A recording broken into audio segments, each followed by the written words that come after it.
So this roll to back sequence is a sequence we use with all levels of swimmer, and again, especially on the weaker side. This is the whole thing. The swimmer is doing a 25 meters, but we will break this down. We go through each progression, we give focal points to help with each part of this, that it all comes together. It needs a lot of mental focus and it needs a lot of balance. So the swimmer starts swimming and does a couple of strokes and actually rolls straight over to the back, right over, not halfway, otherwise the swimmer will sink. You can see that completely flat in the hips. Arms extending out, the other one is tucked into the body here.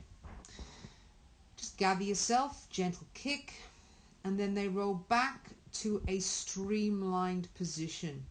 Now in this position here, when balance and stability is really poor, the swimmer will come back to this position and the brain will kind of freak out and it wants to immediately start pulling and recovering and swimming.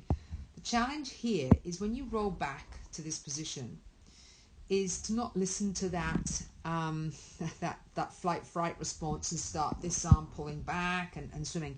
You've got to find balance first. Check the head position, check the arm position, get a nice feel of that rotation before you start moving again. And the first arm to move is the recovery arm. Do not pull down on the lead arm first. So I'm actually doing this bilaterally on this one, so we do 3 strokes and we roll again. We roll over. Nice tuck position. Arm is into the thigh, the pocket, the other arm is extended out.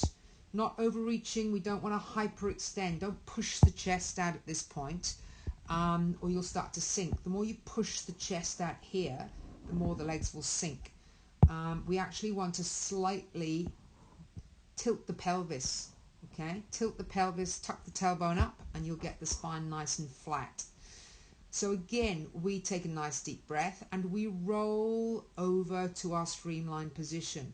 Pause, don't move. Look how long I'm in this streamline position.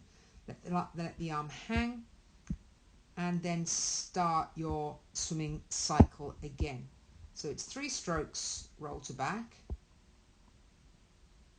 Nice calm roll.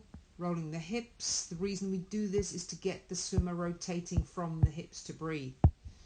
Compose yourself, take a breath, come back, hold your streamlined position, check your balance, your stability, and start swimming again.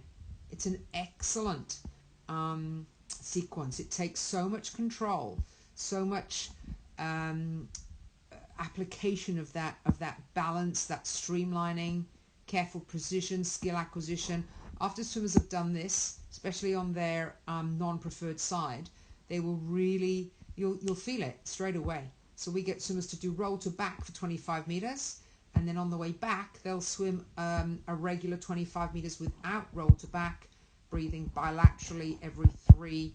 But you can also use the sequence on turning on one side. This is just an example of bilateral.